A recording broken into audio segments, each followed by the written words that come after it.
Welcome everybody, it's Unstoppable Stiletto here again with another Age of Empires 2 Definitive Edition Casted Deathmatch series. So today I got another series for you. This one will be between Team Market First, which we've seen before, and Team UneXpected. So this series has a total of 5 games it looks like, so we'll go through each of these together and see what we can find, okay? So this is game number 1, so we will start over here and load the game into Capture Age so we can get the best viewing quality possible, right? Yeah, I mean, if you like Age of Empires 2 and spectating and stuff, this is such a wonderful app, and I recommend everybody get Capture Age if they want to really learn how to be better at AoE 2.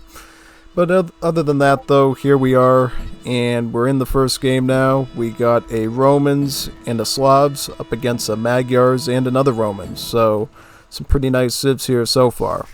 So it looks like over here we have the blue Romans, and down over here we got their ally the Slavs. Over here we got the what looks to be the Magyars, right? And then over here we have the yellow Romans, right? Yep, so this is Deathmatch, of course, so everybody's going to be constructing stuff immediately, right? Within the first few seconds you got to be putting down houses, barracks, castles. You gotta come up with the wombo combo that's gonna keep you alive when people start rushing you in your base, right? And you know that faithful old scout that you normally scout around the map with in Supremacy? In Deathmatch, you just run it into your enemy's base so you can hack apart villagers and make their progression and building that much more hard. So what do we see here? We see the yellow Romans is doing cavaliers, barracks, castle. We also see a siege workshop, so doing a little bit of everything except the archery ranges, it seems like. Do keep in mind that with one of the technologies that the Romans get, that even their cavaliers actually get a bit of a charge attack too. So yeah, quite a good unit to start with. Also very mobile, moves out on the map very fast, and allows you to aggro pretty quickly, right? Yeah, so what do we got right here? We actually see the other Romans, the blue Romans, actually rush on their yellow counterpart, yeah. Unfortunately, the legionaries are getting put right into the shredder of the castle right now, so they're kind of being a bit wasted here. I think, honestly, the cavalier thing that the yellow Romans is doing is going to be a little bit more annoying, honestly, for his opponent, but that's just me. You know, that's just me. Over here, though, we got the Magyars setting up archery ranges, stables, and then a castle as well. And over here, we see the Slavs setting up barracks, stables, siege workshop. No castles yet. I'm sure we'll see a castle soon enough. And then we'll see a pretty big war going. So, looks like Magyars pushing in right away with paladins and heavy cav archers. The good thing about the Magyars is because of the recurve bow technology, the heavy cav archers of them are actually going to have more range, which means they're going to be able to hit stuff from farther away and be out of the line of danger a bit, so that's always a good thing, I would say. And also looks like they're massing up another group over here and probably going to continue doing additional pushes. Yellow Romans is coming in with cavaliers and legionaries, yep. So those are coming in right now. Unfortunately, because he had a pretty small size army, Blue already had a big infantry response to that and was able to shred it pretty easily there. And oh yeah, we see the Centurion here as well. Centurions are sort of like the commanders of the legionaries. They basically allow the legionaries to attack faster, making them a much more dangerous infantry unit. So whenever you have big groups of legionaries, you're going to want centurions to be leading the charge for them, or at the very least leading it from the back like a general should, so that they're doing as much damage as possible.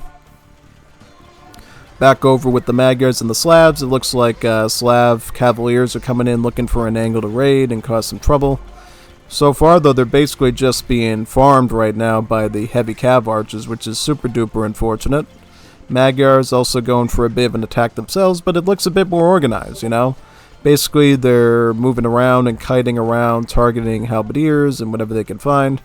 Yeah, I definitely think the heavy cav archers stationary here are going to do a lot better than what the Slavs are doing with their cavaliers. Just because you're going to be able to wipe out a lot of infantry here and possibly target down siege as well. That's always a good thing, right? Definitely. Yep, Siege is definitely one of the Slavs' strongest assets since they actually get a discount on their Siege weapons, making them a pretty good option for them, you know? Slavs love to spam Siege weapons across the board, I would say. And then pair it with their infantry that gets splash damage. Yeah, did you know that the Slav infantry, the Halbs, and the Champions actually gets a splash attack through one of their techs? Yeah, they do. It makes them actually really powerful, and that's why when you see these like Halbs and Champions charging the heavy cav archers here, that's why so many of them are actually falling. It's because of that splash damage, damaging multiple units at the same time. Yeah, but over here we got a different dynamic going on. We got the War of the Scorpions, right? Yes, the War of the Scorpions. So, Scorpions are probably the most essential, important siege engine that the Romans can do. It's because they're 60% cheaper in gold, and they shoot faster too. So, yeah, spamming of the Scorpions is always going to be your preferred strategy as the Romans. Preferably lots of infantry in the front and then the Scorps in the back. Kind of similar to the Slavs, but for other reasons, right? Because you basically want to make the most use of those super cheap spammable Scorpions, right? That being said, we do see some onagers being mixed in with the Scorps on the yellow side, just so they can tear apart the trebuchets, it looks like, and possibly other units. And then blue came in with a ton of trebs and actually took out the Roman castle at that position, so did a bit of map control damage to them, I would say, for sure. Magyar's going in with some interesting angles over here. It looks like they are blasting apart some siege workshops. Look, Slavs really can't do too much to stop this, it looks like. They're trying to get some of the boyars out since they're a pretty well-armored cav unit. Trying to do some cavaliers, trying to set up more castles here. But I feel like this whole sector here is totally vulnerable now. And I mean, look at this. You got your monastery right here. You're going to lose that gold income from the relics that are inside of that thing. So, I mean, yeah, this is totally a weak spot. And building castles down here is not going to fix the weak spot up here. So I don't know what you're doing, man. And there's no sort of linkage for blue to come down and help you, it looks like. So, yeah, this is kind of an issue. This is a lot of territory to lose right here, and it looks like there's not much they can do to protect it, you know. Magyar's coming in with trebs, targeting all the castles, protecting it with onagers and heavy cav archers. I mean, it's going to be really hard to break through this blockade that red is essentially put on your base at this point. Oh, yeah. Big time. Now, for the Roman fight, it looks like the Roman fight is a bit more of a stalemate, right? Blue is essentially building a castle of their own over there. And we see Romans, the yellow Romans that is, actually decide to put down some barracks and siege instead of a castle. And it's over. Yep. Yep, this was too big of a loss. They had to tap out of this one. Just because green lost his entire footing and really did not have enough time to get this castle in the back finish. Yeah, it happens. It happens to the best of us. It happens to the worst of us. Deathmatch is about being speedy and being able to keep up with map control and constant spreading everywhere. If you fall behind in that or you start to lose ground quickly, it's pretty normal for a deathmatch team to just drop out of that particular match, right? So yeah, that was the first game, and now we're going to look at game number 2 and see what this one has for us here. Let's load that up real quickly, and we'll get right into it.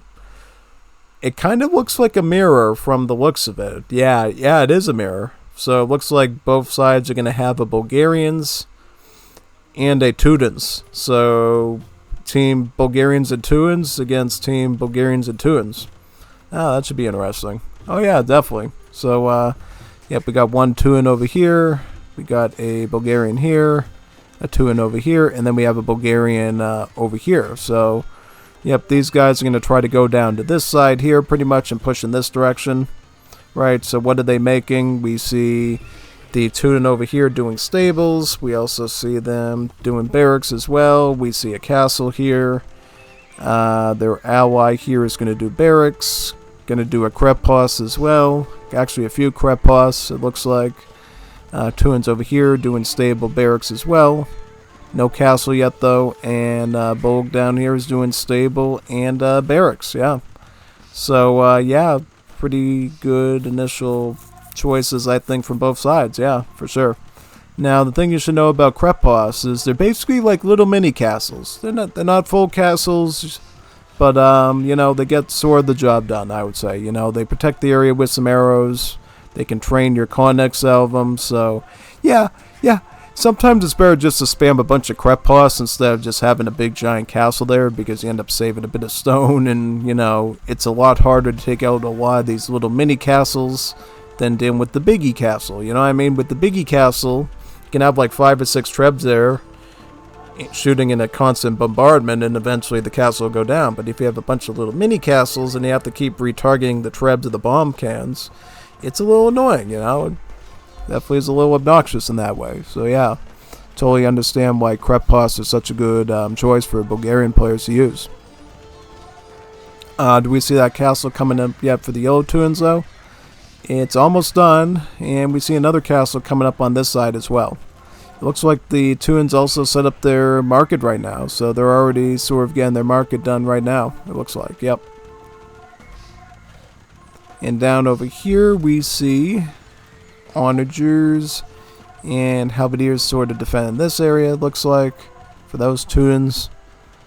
And then up here we see more Connex from the Bulgaria, halberdiers coming out. We see any siege? Yep, we do see siege workshops as well. Siege, kind of similar to the Slavs, also a pretty good choice since they do get the heavy scorps and the siege onagers. Siege is also a good option for the Tuins. For the Tuins in particular, they love their siege because their siege units actually gets melee armor on it, extra melee armor. So if you do end up getting sliced and diced a bit by some trash units, the siege is more likely to survive and be able to keep doing its siege stuff, you know? Siege stuff, yeah. Siege stuff. Like taking out houses and villages alike. Yeah, so we do see a Krepos from the Blue Bulgarian set up here with the Siege Workshop. More Siege Workshops coming out. And we're going to see pretty quickly how they establish their lines of control on the map. We'll have to see essentially how they do that, right? From the looks of it here, we see Green Teutons setting up a line of siege onagers and trying to fish in all these halbs and Connex, it looks like. Let's see how well he shoots. So it looks like the onagers kind of missed the mark there. Kind of missed the mark. These Connex got right in there and sort of just clobbered most of them. And that's pretty big, you know. That's a big thing. Definitely with siege onagers, it's always a bit finicky because, of course, you could end up fragging your own troops if you're not careful, right? Because of that friendly fire damage that they do. So on top of trying to target the units coming at you, you gotta make sure you don't target your own units. Particularly the gold units, you know. Obviously, if you blow up a bunch of halbs or hussars or skirms, it's like, who cares? But if you're taking out other siege equipment, or you're taking out a big group of, like, unique unit archers or paladins or something, that's kind of serious, you know. That gold burns pretty quickly, so you gotta be kind of careful and responsible about that, you know. Oh yeah, big time. Also, it looks like Blue and Green team have also set up their trade network, it looks like. Now, have they set up that trade network yet between Red and Yellow? From the looks of it, the trade is there, but the trade route looks a little bit smaller. Looks a little bit weeny smaller. I mean, the market is all the way over here, which means you're not going to get as much gold by having the market over there.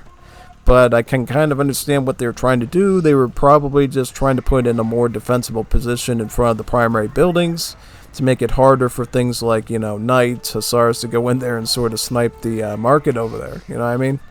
So we're just trying to cover all of his angles, which, you know, I'm fine with. I'm honestly fine with them doing that, you know. I just think with the full-length trade route we see here between green and yellow, green and blue, I should say, you're going to see a lot more gold, and you're going to have an easier time making your siege equipment, you know. That's the main thing that you're going to be making is the Tuins and the Bulgarians is your siege equipment, particularly siege onagers.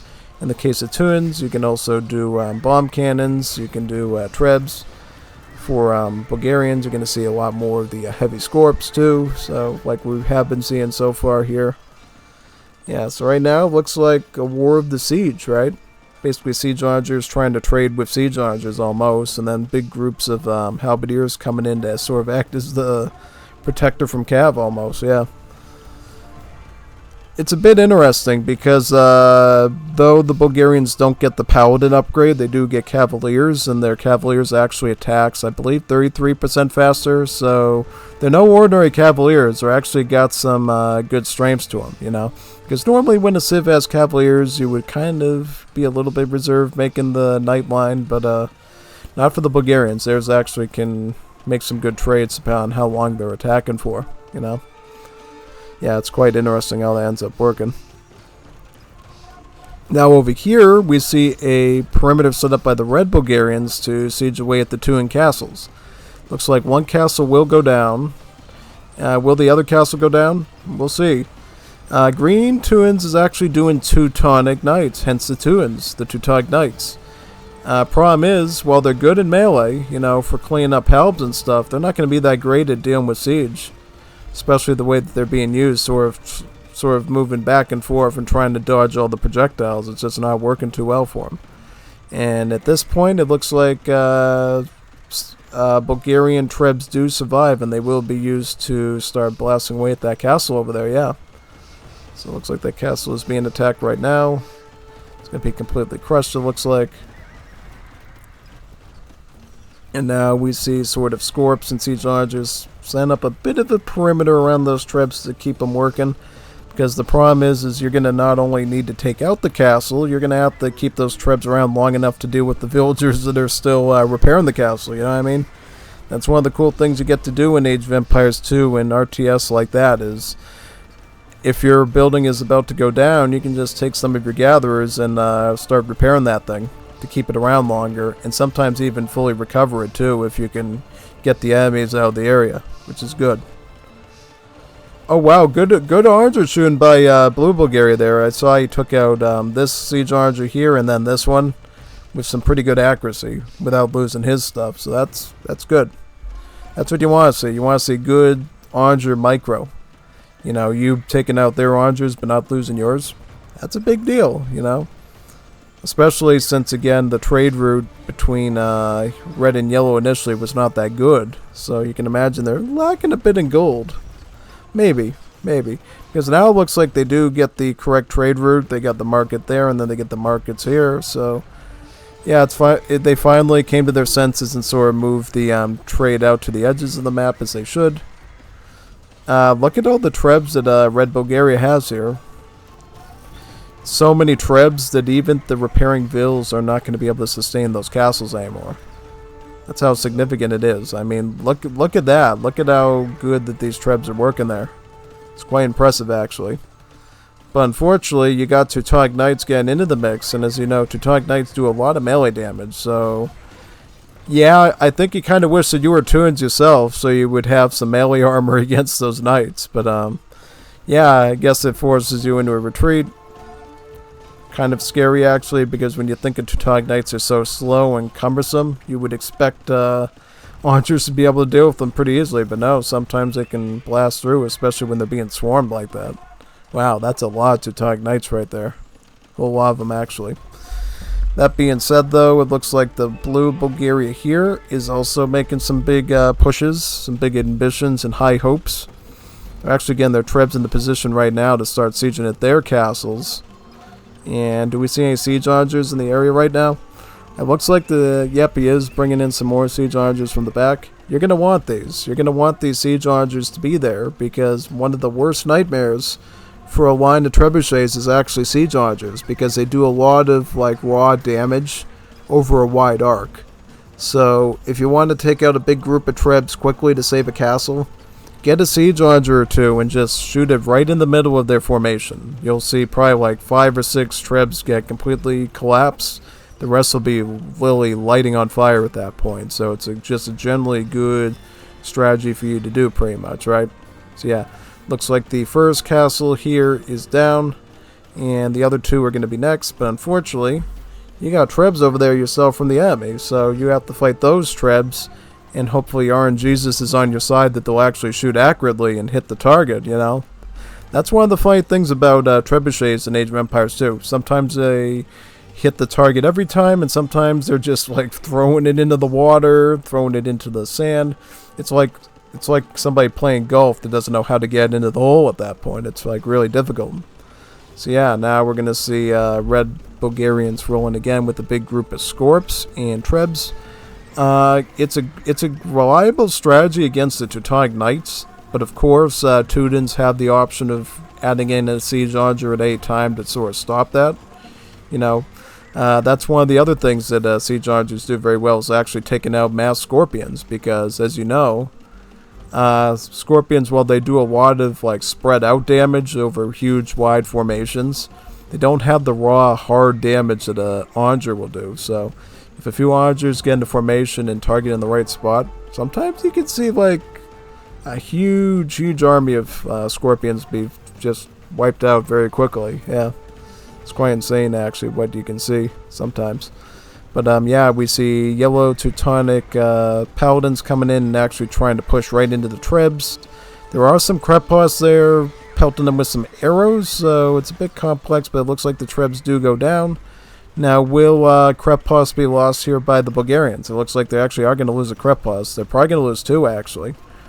Yep, they lose one over there, and then the other one up top there is also going to get destroyed very shortly. Yes, it looks like two Krepos are lost. That's why it's good to do Krepos usually, because if you do lose them, it doesn't feel that bad since they didn't cost as much stone as like a full castle like this one here.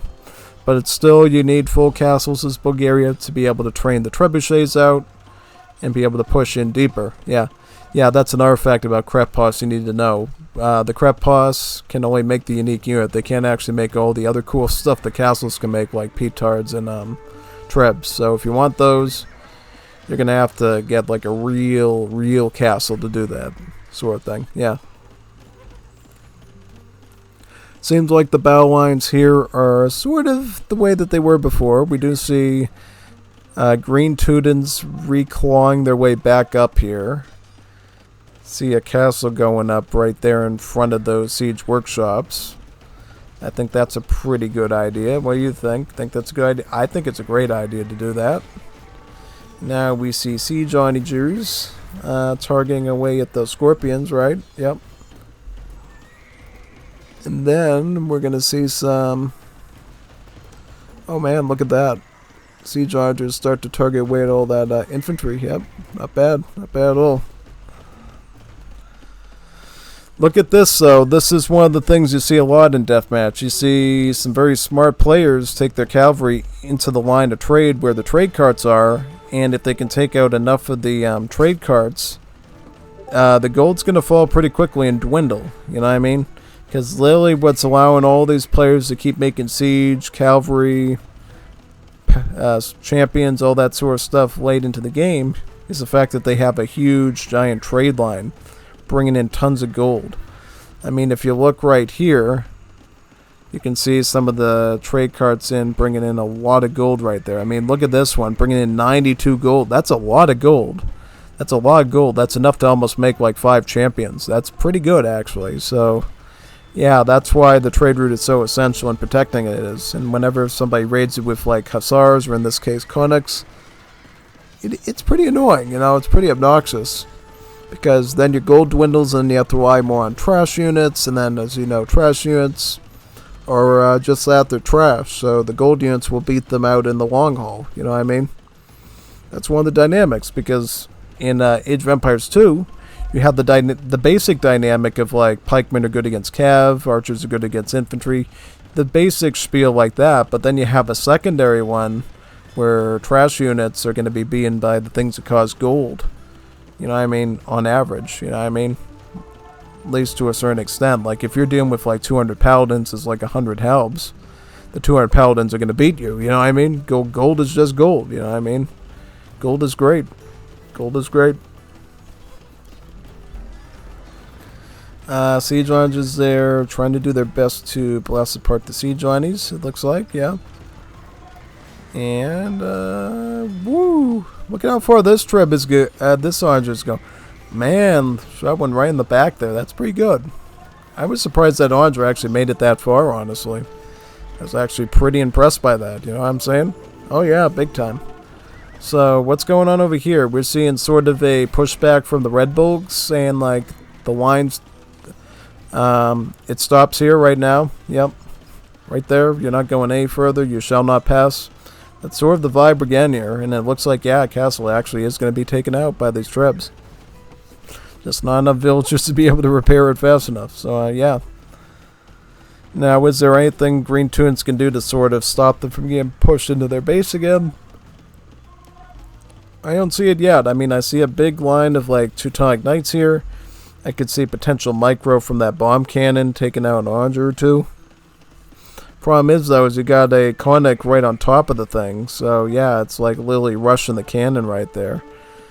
I would have used that castle to, like, target the dismounted Conic attacking your bomb cannon, personally. Because you need those bomb cannons there to take out the Scorps, take out the archers, and take out the trebs. Yeah, that's sort of the benefits of the bomb cannons is they're very accurate. They got perfect accuracy. They always hit right in a straight line every time. The problem is of course they don't have a lot of splash, so if you need something with a lot of splash and area of effect, go with the siege archers. But if you want something that's more targeted to take out siege, use the bomb cannons to just snipe in their position, yeah. Oh man, look at this. We actually got some naval stuff today. Wow, wow, wow. Look at that. Actual docks in the middle of the water over there. Not bad, actually. Not bad. So what does this mean? Are we going to see fishing traps at all, perhaps? We could. We very well could see some fishing traps there. Who knows at this point? And is there going to be any sort of, like, base of operations here as well, potentially? Maybe. Well, one thing I think that was a pretty smart idea. Getting a cannon galleon here. Because you never know if somebody's going to try to flank their bases in the middle here by trying to cut through this tree line. So what a better way to stop their siege in their tracks by having a cannon galleon there to basically blast the thing into smithereens. Yeah, I think that's a pretty smart idea myself. Oh yeah, big time. And what's going on over here though? We see trebs blasting into the castle, right? And I think we're going to see another loss to in castle to the Red Bulgarians. It's almost looking like it, you know? Wow, look at that. 3 shots. Yep, castle is down. Now, question is, can the trebs be saved from the Teutonic Knights? I think for right now they can because they got the castle protecting them from the melee, and then you got the Conics there to fight the siege archers. So for right now, Treb for the most part are going to be okay, and they're going to be able to move on to the next layer of the Teutonic base and get sort of back to this point where they were before. Before the Teutonic Knights sort of started really swarming in and causing problems, you know what I mean? Oh yeah, big time. Now one thing I see interesting here, we see the Green Teutons actually joining in the fight with the Blue Bulgarians, working together. 2 of them against the yellow Teuton player here, so yeah, it's kind of an interesting dynamic to say the least. So like yellow Teutons decide to do champions and paladins with some siege, it looks like, yeah. Very good. And yeah, basically wiping out all that stuff. Not bad. Not bad at all.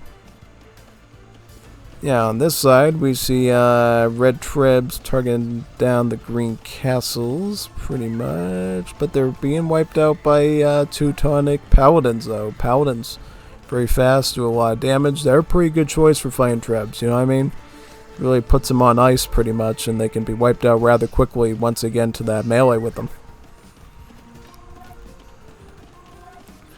That being said, though, it looks like Blue Bulgarians has lost a lot of ground to the Teutons here. Being basically pushed back to this sort of elevated position here now. Yeah, we'll see if that continues or not, because we do see some Blue Bulgarian Conics break through the battle and actually target the bomb cannons. Looks like 2 bomb cannons down, and then 2 more bomb cannons to go, yeah. Very nice.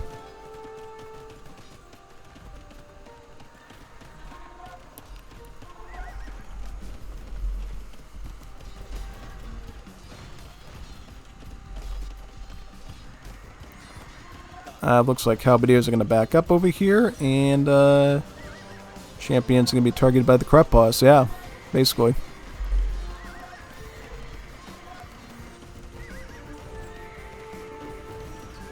Paladin is going to go over there now, yep. Very nice.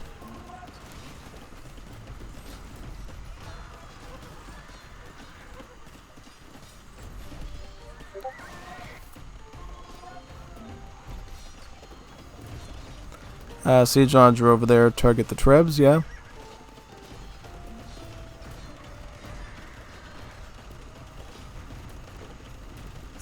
Target that Treb right there, not bad.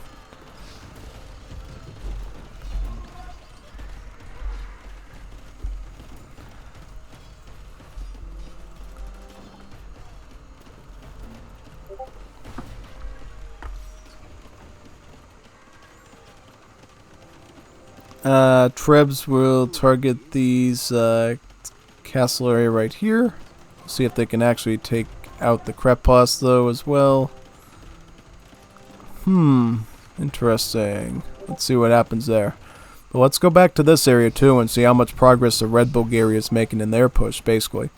So it looks like trebuchets are sort of making a little headway. They're going to probably get down that siege workshop. I don't think they're going to get these castles down, though, because you got siege archers rolling right in without any sort of stopper right now.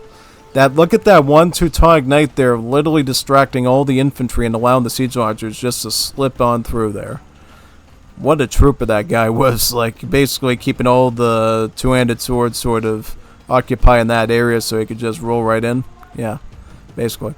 Yeah, the reason why you're seeing two-handed swords with Bulgarians is because theirs actually gets more armor, thus being a good troop, you know. Normally, if your Civ only had two-handed swords, you wouldn't be making them in the deathmatch, but in the case of Bulgaria, they get enough armor on them that they can actually be justifiable in combat, particularly when you're running low on gold. Yeah. If you run low on gold, you know, going with their two-handed swordsman is a pretty smart move to do. Oh man, look at that! Archers fragging their own Treb. That's always a sad sight to see when you're trying to siege. I mean, it's like one of the worst things for the Archers to basically friendly fire on is your Trebs, because it's the Trebs that moves you forward, you know, taking out the castles, taking out the buildings. If you lose Trebs, you get like stunted for like so many minutes until you can retrain them at your nearby castles and keep pushing. And that's if you can keep pushing, right? Sometimes it's severe to the point that you can't keep pushing, you get pushed back, like we've seen this game number 2 of the series, you know? It's quite an interesting thing, actually. We see the Trebs now starting to bombard that Krepos, it looks like, yeah. Seems pretty good. And now we see Krepos almost going down. Very interesting.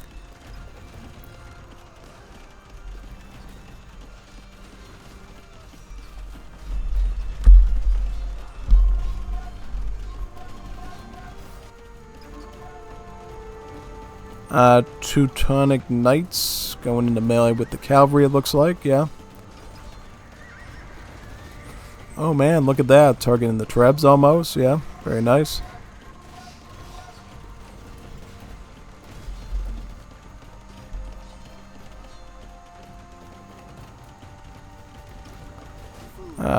Target that siege archer there, very good.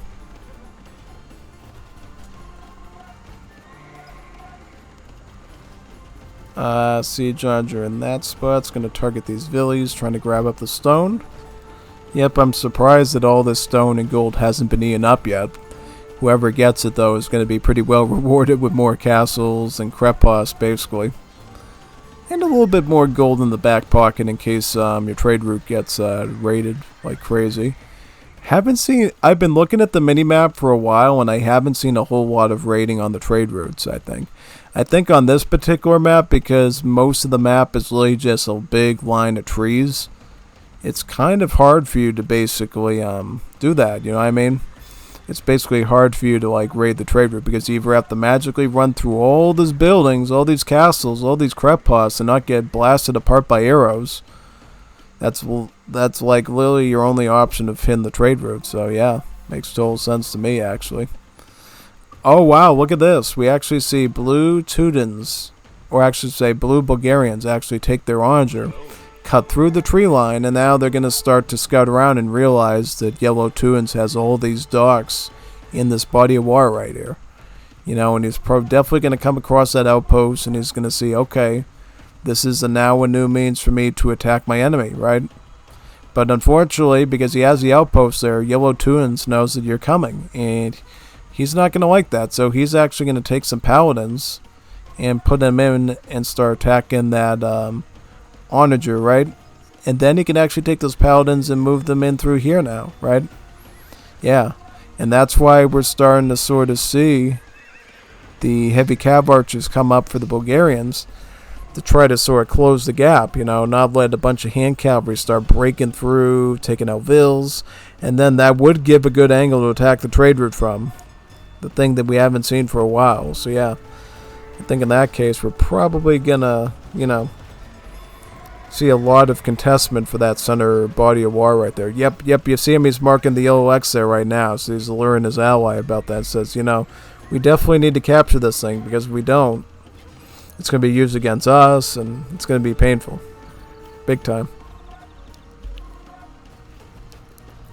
We see some yellow galleons there start to target the heavy cav archers, basically. Yeah. And galleons will also target the... Yeah, look at that. One breaks through, though. Looks like one actually broke through, but he got shot right at the end there. Wow. I think if he kept riding away, he would have made it, but that's unfortunate. It is.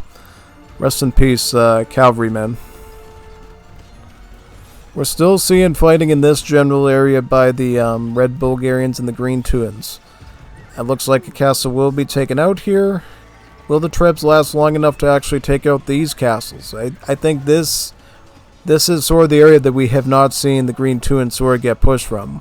Once they break through these castles, it's right onto the monastery with the relics, and then from there it's the trade route. So I think this is the critical area right here. This is what green needs to protect to help their ally.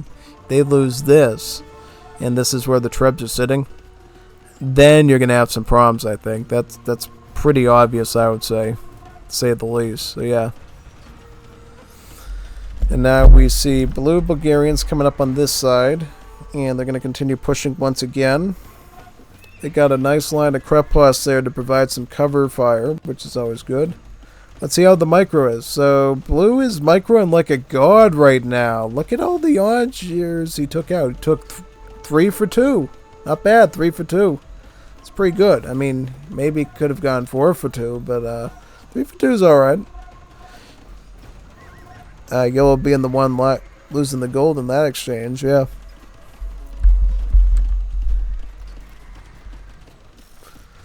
Okay, so now we actually see a red castle come up here for the red Bulgarians, right? And now we see the Trebs making a move onto the last castle over here. Last one. Let's see if that castle can go down. If the castle goes down, you can start running in with two-handed swords and start raising apart everything else. It's like going to be so bad, man, you know? Because remember, the other aspect why this castle is important, that's how you make your Teutonic Knights. Your super melee tanky thing. So there's really going to be very little you can do against a huge spam of like two-handed swords if you don't have a castle pumping out Teutonic Knights. So yeah. And it looks like the castle will go down. I don't see any repairing that's going to save this thing, you know what I mean? Yeah, nothing's going to come up for those trips to like stop this, so yeah. Looks like that little bit of territory is going to be lost. And we'll see those trebs continue to roll in even further inside at this point, yep.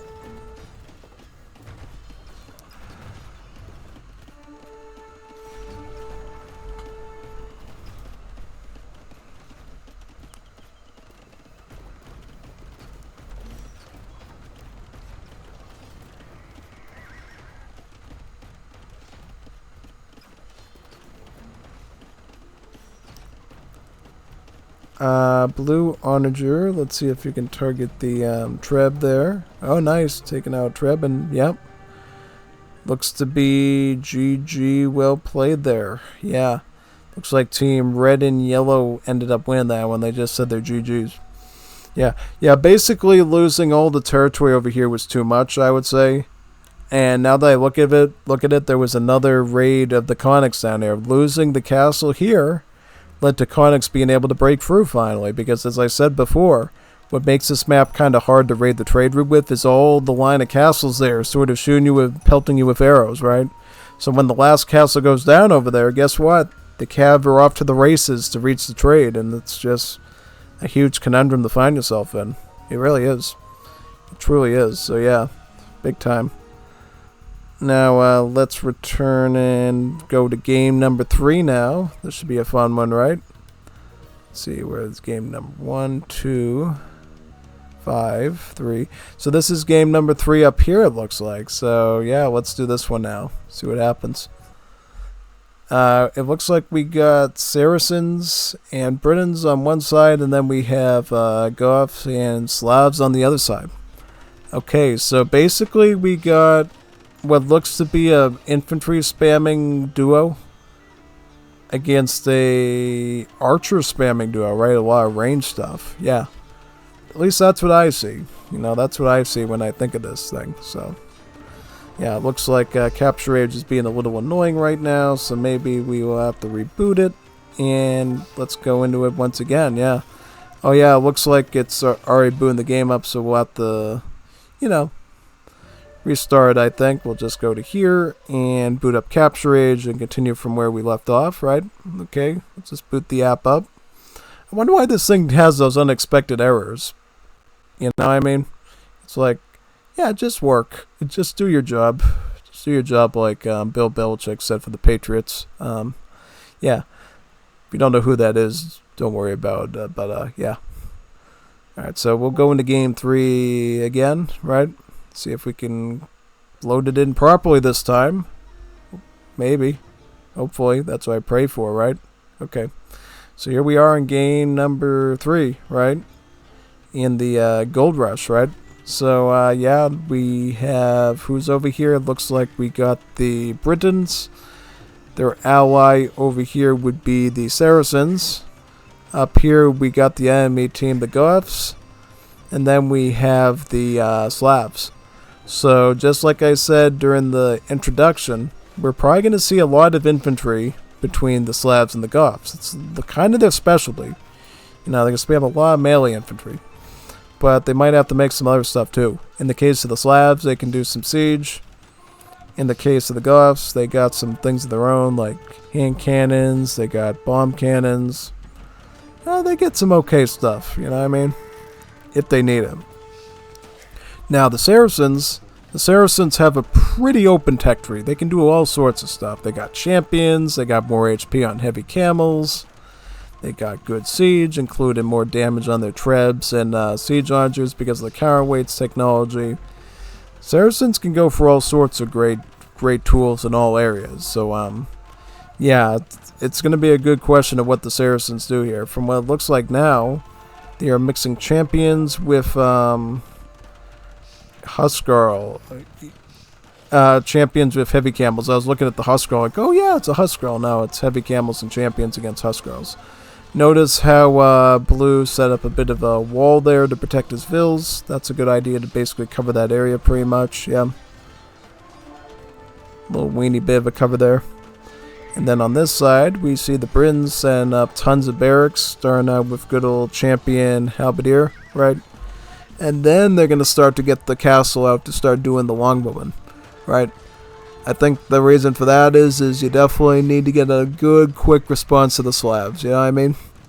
I mean, it's going to be suboptimal since the Slav infantry is going to beat you with the splash attack, but still, you need to have a bit of a buffer there until you have enough castles to really start eking out the longbowmen to do all that long-range hellfire that you're trying to do, you know what I mean? So yeah.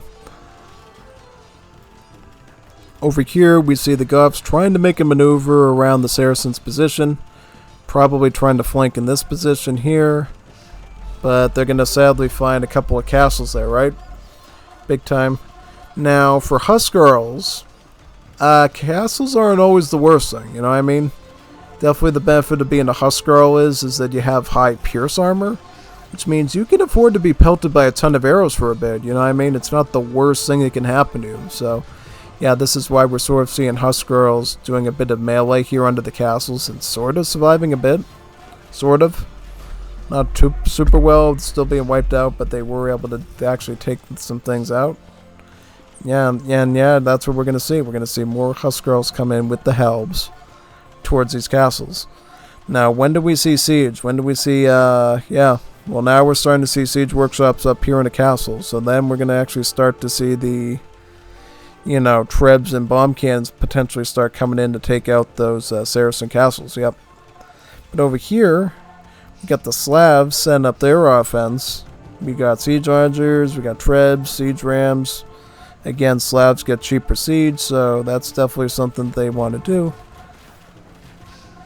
Then down here you got the Brins finally getting up those castles, and probably going to add in some longbowmen with their infantry, and also some heavy scorps too. We see some heavy scorps, we see an archer there, basically trying to set everything up. On this particular map, not only do you have to worry about attacking your enemy directly over here, you have to worry about what's going on in the big sand pit as well. The sand pit is full of stone and gold. So basically, it's kind of up to you to really make sure nobody else gets that stone and gold but your team, you know what I mean? Because you really don't want them eking out like a billion castles, you know what I mean? More stone they get during the match means the more castles you're going to have to bust through with your trebs, and it just becomes a lengthy, time-consuming process. So, yeah, that's something you totally have to be 100% aware of there, pretty much, yeah. Alright, so looks like Saracens are going to do Mamluks. Mamluks are one of the best answers to Huskarls. Just saying. Because the thing that the Mamluks do is they throw scimitars at you, which is a hack weapon, right? It's not an arrow or a javelin. It's like an actual hack damage weapon, like an axe. Which means all that lovely pierce armor that the Huskarls are so famous for means nothing when they fight the Mamluks with their range attack, so... yeah, if you're dealing with mass Huskarl, just have some Mamluks there and you're probably all set, right? Yeah. And that's why we're actually seeing the Goth player actually switch to heavy cav archer. Yeah, basically, for the Goths, they actually get full bracer on their archery units, so... even though you don't get party and tactics as the Goths, you can still sort of justify heavy cav archers as a ranged support to help your infantry out, especially in this case when you're dealing with Mamluks that can completely shred entire lines of Huskarls. If you want those Huskarls to still be beneficial to you, you're going to need some sort of range unit to basically go in there and protect them, you know what I mean, from the Mamluks, in which case heavy cav archers as Goths is probably your best solution. Since you only get crossbow, you don't get orbs, so you're going to have to go with the speedy archer option there to do it. Huskarl's finally starting to get to make a bit of a difference and start pressuring the siege archers, it looks like. Goths do manage to take out a castle, but they're going to have to move in onto these castles now, it looks like, yeah. But that'll take quite a while. Take a while. We'll see, we'll see.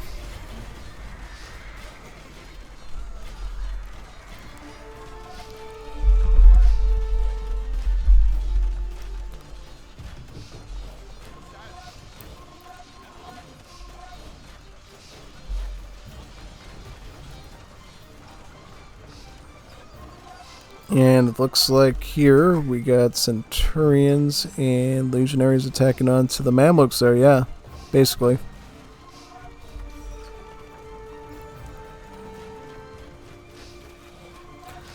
Nice use of the formations there with the champions to dodge the scorpion bolts. Not bad. Now, what's going on in the center war for the big sand pit? Right now we see longbows sort of trying to, you know, use their long range to sort of snipe at the trebs one-on-one, right?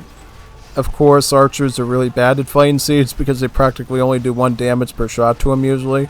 But in this case, because you got so many longbowmen, you can actually justify single targeting down 1 siege weapon at a time, and all those little pings, those little bee stings or ant bites of 1 damage actually start to add up a bit. So yeah, that's why you're seeing that. That being said, it looks like the Brins also have some onagers, so those are going to be great for obviously stopping rams, like you saw there. Could potentially also even stop enemy siege onagers as well, or onagers, depending on what you're dealing with, right? Yeah.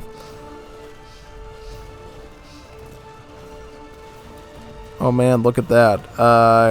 Okay, so the Mamluks tried to actually make a break for it and start sniping at the siege archers, but the siege archers got some good shots and were able to take them out, right? Obviously, the more close you get to an archer, the harder it's going to be to dodge its projectiles. If you're like all the way out over here, you have time to predict the trajectory of the projectile, right? But if you're closer, it's going to be like raining right on top of you, so that's going to make it a lot harder to save whatever you're trying to save there. Yeah.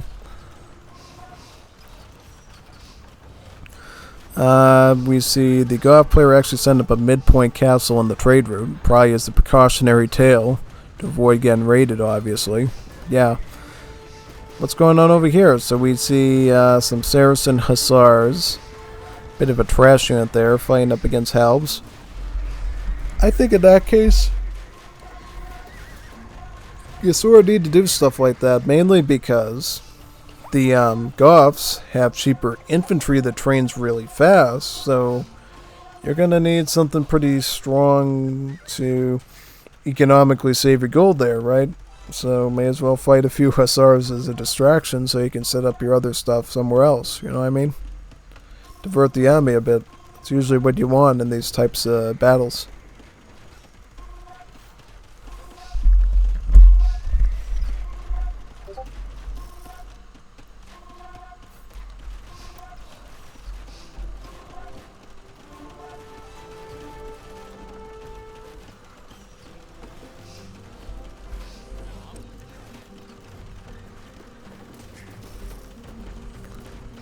What do we got here? We got castle going down over there. That was the Goth castle, so that's going down. Looks like that theoretically puts the... Does that really help out the team down here? Just trying to make some observations. Team Brins and Saracens. Looks like right now Team Brins and Saracens is actually trying to move on to the Slavs castle now, but unfortunately the Treb was pressured a lot by cavalry and eventually sliced and diced apart. So it looks like we're going to see maybe some initiative from the Saracen Trebs on this side, right? Again, Saracen Trebs have more damage because of the counterweights tech, so they will actually be able to hit some deeper damage into the castles, right? Very good. Very, very good.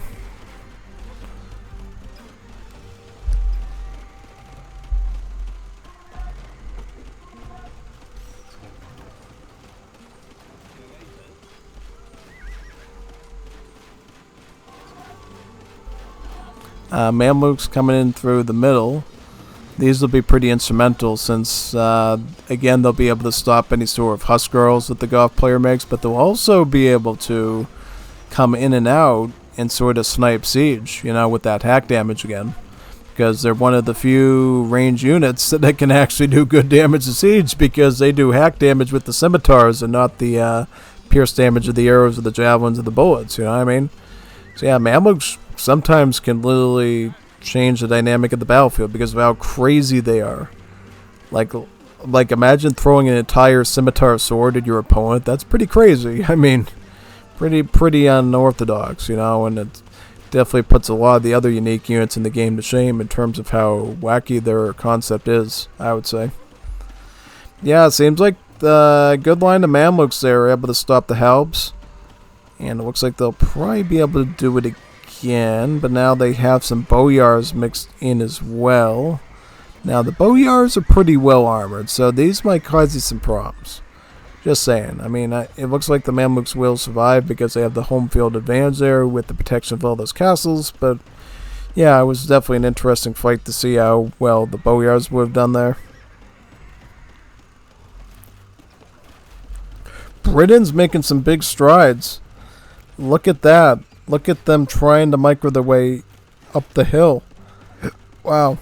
Now, you have to be super duper careful here, because as you know in Age of Empires 2, units on higher elevation does more damage to units at the lower elevation. So, man, these siege launchers from the Slavs, if they get a good shot, they'll wipe out practically everything, you know what I mean? loads and loads of units will fall, including the gold costing longbowmen, so you have to be very careful with that. Make sure that doesn't end up happening, obviously. Alright, so now we see Red Goths actually starting to make a real sort of infantry push onto the Saracens' base. Obviously, some infantry like that alone isn't going to be able to break too many buildings, but it can definitely go in there, be a bit of a distraction, maybe target some bills. Who knows? And now we see a Goth ram coming in. Is that a capped ram or a siege ram? A Cappy ram. Cappy. So that's actually going to start blasting one of the siege workshops down, which I believe it's going to do. I don't think it's going to get down another one, though, because right now you got Hussar and some Mamluks here, so that's going to intervene really fast to stop that from becoming a real issue, right? Yeah. That being said, though, Bryn's is really eeping out a lot of gold out of the gold rush, you know what I mean? Because they're going to wipe out these villas here, and they're probably going to be in a safe enough position to actually stick a mine camp right there and start collecting all this stone and gold themselves. Yeah, at least that's what I think. That's what I believe. So what's going on with the trade route? I don't see any... Oh, yeah, that's right, because they controlled the center. See, this is going to be an interesting situation to find yourself in. So, Team Bryns and Saracens here is actually at a very big advantage. Their advantage is because they got so much gold and stone in the middle sand pit here, they don't need trade cards. What does that mean? You can actually have more units. You can have more siege. You can have more cavalry. You can have more infantry. When you can basically supplant, you know, all that annoying trade card stuff and say, you know what? I'm going to be eating a lot of gold and such in the middle of the map for a while, you know? It basically leads to a bigger military population, which, you know, you can definitely use to keep pushing the line deeper into your enemy's position, right? So, yeah.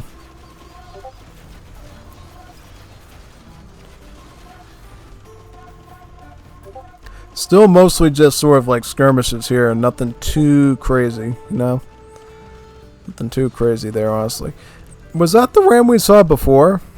I didn't expect it to actually last that long. I was pretty shocked, actually. Big time.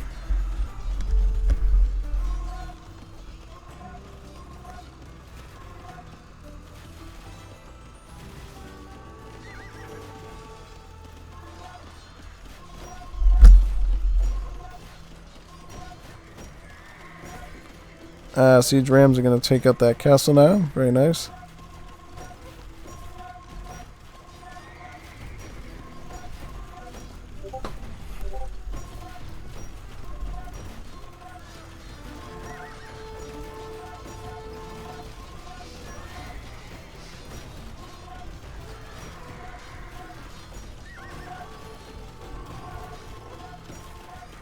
Not bad. The Bowyer's doing a great job on those trebs there and really pushing the Bryns out. It looked like the Bryns were going to have a pretty good lion's share of all that gold there, but it looks like very quickly the Slavs' cheap siege is actually starting to make a pushback to the very last line of castles for the Bryn and Saracen team there. That's why Blue just marked the X around this spot over here on the minimap, because he's saying, look, we went from like controlling almost everything to controlling almost nothing. Right? This is the only sort of territory we have like left in the area. Once this is out, you're kicked out of the sand pit and you're forced to start doing trade carts and stuff, you know what I mean? Yeah, exactly. Such a privilege not having to do trade carts, because again, you're going to have larger armies that you can use to start attacking stuff, right? Either on the front that you're on, or you can even start playing some raiding on the side then, you know? Have like a few hussars or something to start slicing and dicing everything, yeah.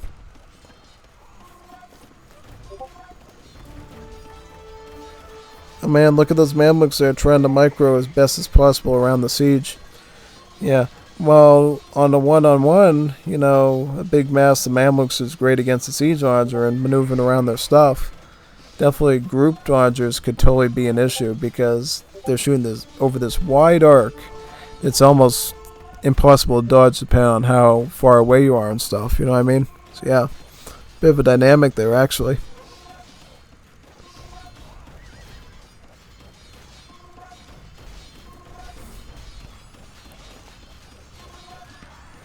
Looks like now we see a blue castle over here from the Saracens, and they're actually starting to push forward pretty well. You know what I mean? See Mamluks here. We're probably going to see some counterweight Trebs as well. Start to really push in deep. Yep. How much territory does Goths have if they are to be pushed? Well, they got a castle here that's actually already being attacked by Saracen Trebs, and then you got another castle over here. Like, if you can break through this, you can actually slice right into here towards the TC. And then eventually you'd want Siege to get this out, and then it's home free to the trade route, you know? Your enemy's trade route to stop their gold. That's what you want to do, basically. Yeah. Even though looks like the Slavs were able to push back their opponents here, back to the line of castles, it still seems like all the fighting sort of still happening around this gold right here. So, yeah, definitely Brins and Saracens are not out of the game yet in terms of the sandpit. They might be able to actually come back and do something there. We'll see, though. We'll see what happens.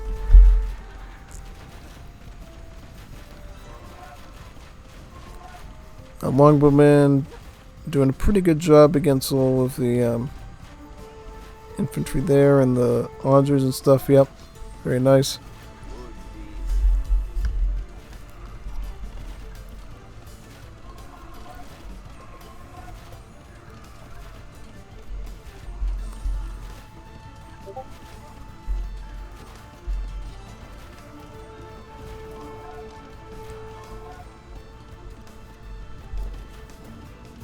Ooh, good split. Look at that split right there with the Mamluks. That was a good split.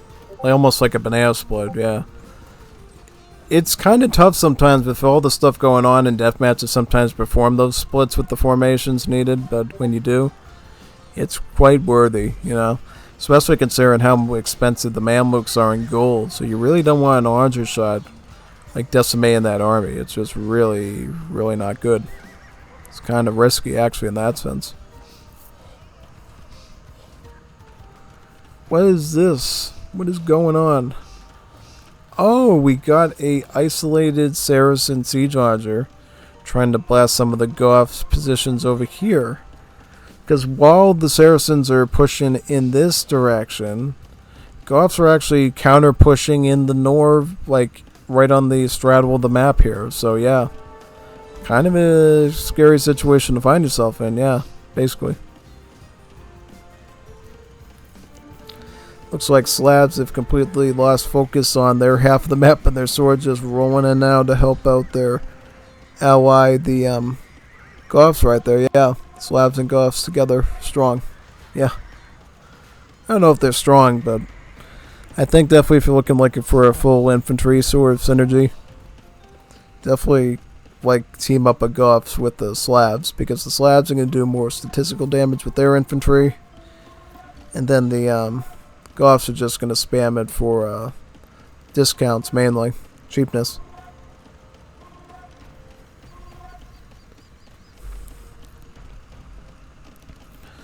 Looks like in this spot we see, do we see any trade yet between? We're gonna see trade. At least it looks like from the blue player there. Do we see anything from the Verde player yet? Not yet. Not yet. Now, I want to see what happens to this forward base right here. Does it get stopped? Does it make a difference? Does it basically spread Saracens too thin? You know, that sort of those questions that we're going to have to see during the match. You know what I mean? Because potentially having your buildings all out over here is going to make them easier to target, because you don't have a castle there to sort of like keep particularly the melee infantry from coming in and raising it. So, yeah, basically.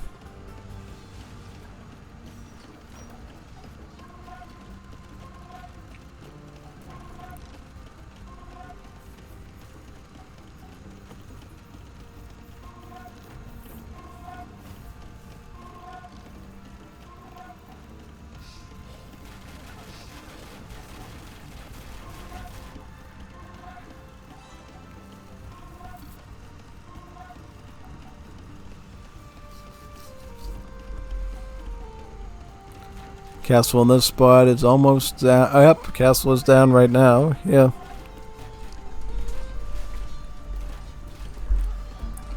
Oh man, look at the Mamluks getting in there on the Goth Trebs. Not bad. Not bad. This is kind of like a field day when you're a Mamluk. You Husk Girls and siege engines. All stuff that you can basically wipe out pretty easily. So yeah. If you're a big army of Mamluks, this is the type of stuff you want to be fighting, you know. Goth infantry, Husk Girls, and then the siege engines. So yeah. Like a good hold of the line in the sand for the Saracens there, it looks like, I would say. As though they did lose a castle over here. They can just replace it, you know, they can replace it. Because guess what? Brins and Saracens now control the whole sandpit.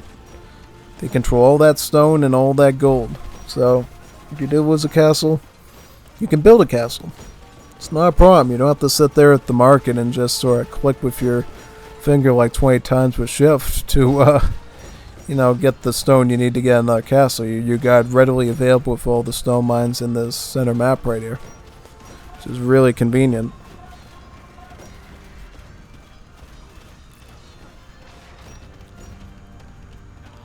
Oh man, these are Saracen siege rams. So they looks like they do like shut down whatever Goth offensive they're playing out of this side. That's like gone now. Totally gone at this point, yeah. Oh man, look at this. Look at the yellow Slavs. Started to push their siege workshops down into this side over here. I think they might be going for a push at this castle. A sneaky move, honestly, but we'll see if it ends up adding up. If they end up doing it. There's obviously no guarantee that they're going to do it or not, but we'll have to see what ends up happening in the end, right? So yeah, basically.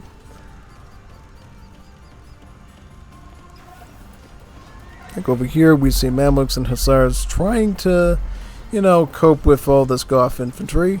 It's not the easiest thing, but they are getting it done. And now they'll actually be able to target the Goth's archers, which is even better, basically, yeah.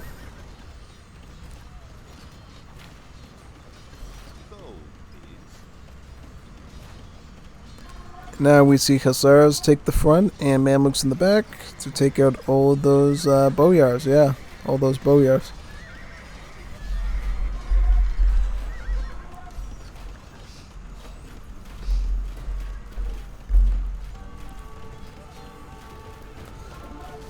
Champions in the front taking out the siege launchers. Not bad. Not bad at all.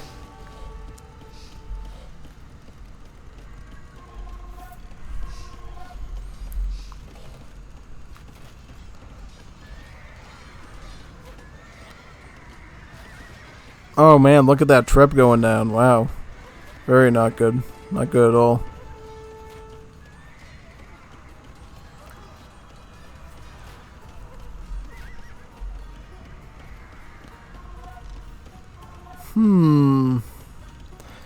I wonder what the next phase is going to be of this battle. I mean, we're seeing a castle coming up over here.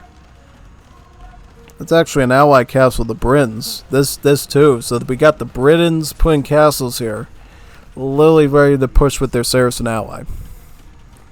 This is going to be a huge push. I mean, we're already seeing the Saracens sort of move into this direction to deal with all these vulnerable town centers. This is a big weak spot. This is a huge gaping weak spot right here in the defenses because there's no castles over here.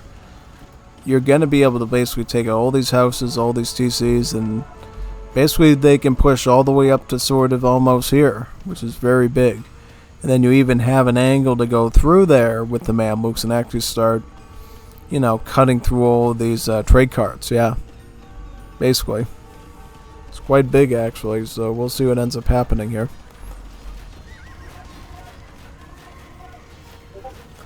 That's not going to stop these Slavs though than trying to push back on the Brins' position in the sandpit though. Because they need gold too, you know, for their siege, so totally understandable.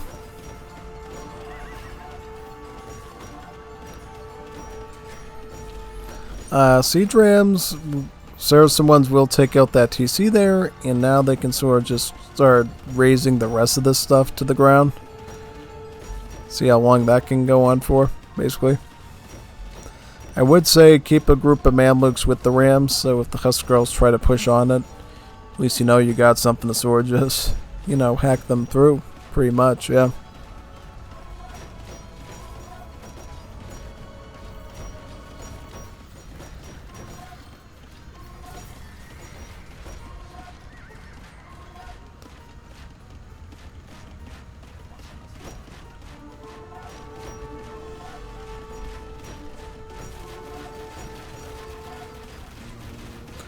Longbowmen trying to hold the line against the Slav siege rams. In this particular situation, you want all your longbowmen targeting one ram at a time. Just like I said before, you know, siege engine and archers, to them it's just like having little like red ants biting your toe or something. They don't really even notice it. But if you have like 200 arrows coming in a second, now you're going to start to see that HP dwindle away, because of course the archer is still doing some damage, one, which multiplied over a lot of arrows is better, you know what I mean? Don't find yourself in a situation where you got archers firing to like 5 different siege weapons and they aren't able to hit through their armor. Thus, yeah, quite crazy, isn't it? Definitely.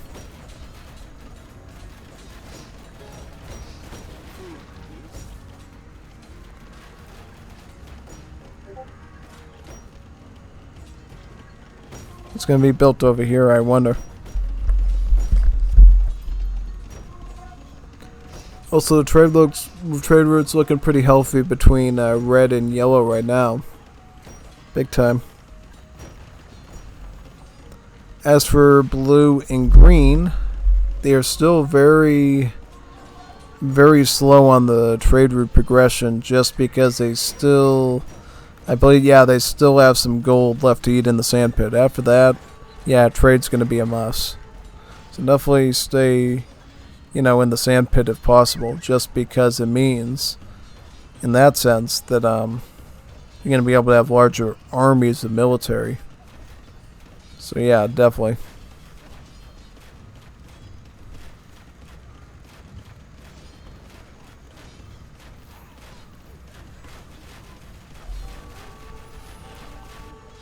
Anything come of this yet? Nothing. I haven't seen anything be used of that yet. But oh wait a minute, maybe they did, because look, there's a castle missing here now, and it looks like green is collapsing. Green is collapsing. I just noticed that. Look at him collapsing right here. Like, he lost all of these buildings, and he's literally forced into the center of the sandpit now. This is not good, because if you got a Slav here, he could actually surround you on both sides like a pincer of a crab claw, basically, or a lobster, and just pinch you down, because he can continue to push in from the north here, and then he can push in from over there too, making it hard to counter both angles, essentially. Yeah.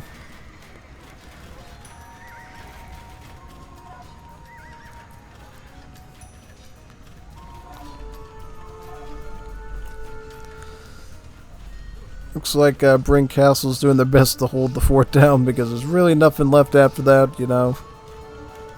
Bryns are going to have to basically keep those vids super duper safe and find a place to get a TC down. Otherwise, it's going to be just attrition against their forces at that point. Yeah.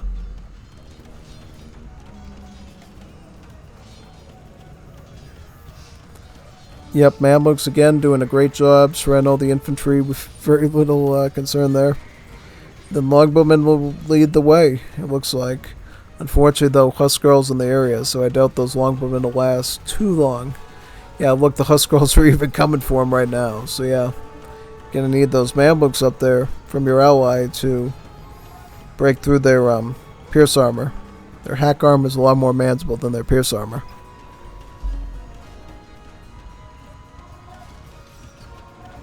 Oh, look at that devastation of the trade route too.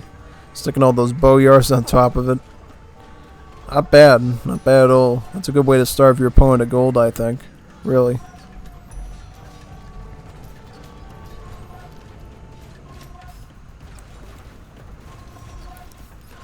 Looks like in this spot, we got Goth Onagers facing off against Saracen Siege Onagers still.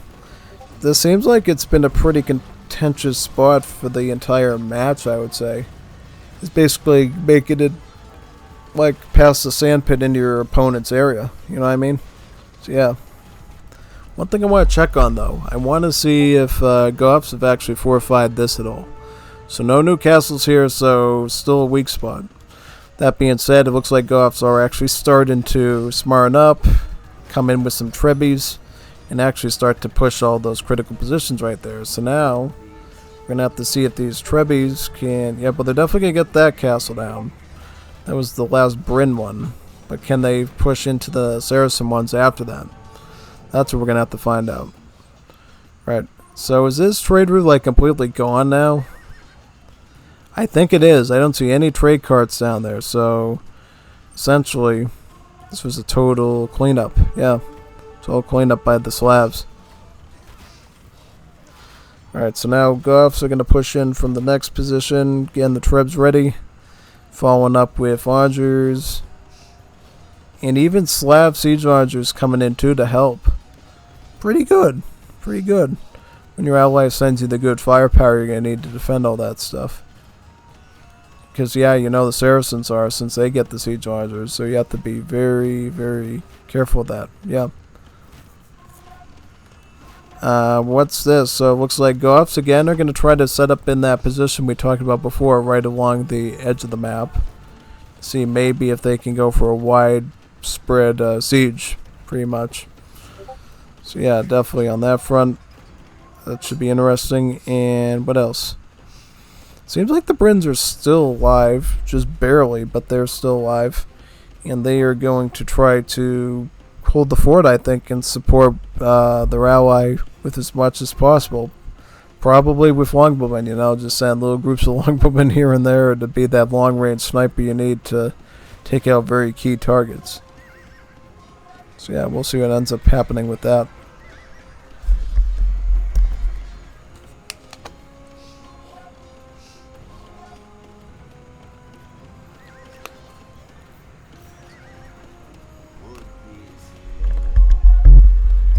Oh man, look at this. I see action. I see action, Jackson. Look at this. Oh man, look at the, wow, Slav siege rams coming all the way across the line there to basically bombard their way through all the Saracen positions. Not bad. Not bad at all. I think that's a good way to lead the charge, honestly. At least from the looks of it. Because now they're going to be able to move on to those stables. And then they're going to be able to move towards the markets there. I mean, look at those markets literally in that spot. Quite the situation to find yourself in. Like the thing between you and the siege engines as the trade is literally just that right there, 2 stables. That being said, it looks like in this situation, I believe it was red and yellow that won this one, right? I think so, because look at all this damage here. That's a lot. And, yeah. And at this point, most, if not all, the gold and stone has been eaten up in the sandpit. So just because you hold the sandpit does not mean, okay, I'm out of the woods, I'm all set. It does not mean that at all, really. So, yeah. Good match. It was a lengthy match for sure. A lot of competition on different aspects of the map, including like directly destroying your opponent, and of course setting up the rest of the stuff. Yeah, pretty much. Yep. So let's go into game number 4 now. So game number 4 is actually over here, and let's boot it up right now and see what this is. Now, is this a copy of that, or let's see. Let's see what happens here. Let's see. I'm a little bit worried. I'm a little bit worried about this one. This might be a dupe. If it's a dupe, we'll just go on to the next one that we have after that. But we'll see. We'll confirm. I think I saw this before where somebody submitted record files and it was basically like the same exact game almost. So yeah, I'm going to be super on top of that here. Alright, so looks like who's over here now? This is the Slavs, right? And the Goths are over here now. Okay, and then over here we got the Britons. And on this side we got the Saracens, right? Yeah. So in this situation, I think it's a different game because look, the angle is totally different now. So yeah, we'll treat this as a new game pretty much. So basically, we're dealing with the same civs again, right? Yep, Saracen Britain versus Goth Slav. Now, I wonder what's going to happen now because... Oh, yeah. Boy, they concede or something? What happened, man? I don't know. That was crazy. That was like a super quick one. That was a super quick one. Yeah, it's all right though because we got a really fun one to look at now. Right over here, this would be game number 5. So we'll just wait for that to load in right now, and we're gonna have some neat surprises now, I think. Do you know what those surprises are? I know what those surprises are. In this particular game, Definitive Edition 2, it just crashed bandicooted. So guess what? I am gonna have to reboot up DE and Capture Age, right? So give me a few seconds to do that, and we'll just sit here and chit-chat in the meantime, right? Sounds good? Okay. Should only take a few seconds, right? So yeah, basically, the reason why this game number 5 is going to be so significant is because it's going to have one of the new DLC civs in it. The Chitons. One of the magical 5 new civs that the DLC added, you know, the Three Kingdoms DLC. So this one's going to be the Chitons. So yeah, this should be a really fun one, pretty much. So yeah, just waiting for this to load, and then we'll add in Capture Age right after that, and continue on, yeah. Let's see what we can do, yeah. Sounds good, right? Here we go, and let's go into game number 5 right now of the replays.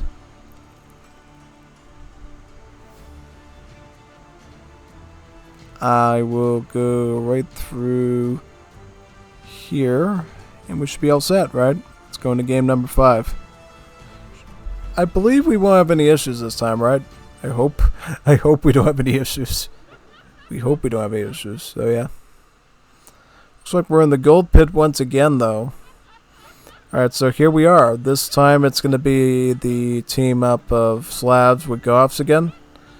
But this time, instead of a Saracen, we got the Chitons.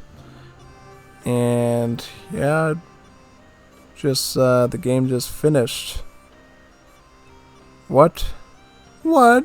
What just happened? What? Are you kidding me, man? What was that? Maybe they resigned because they knew a DLC civ came in. I don't know. Yeah, maybe. But yeah.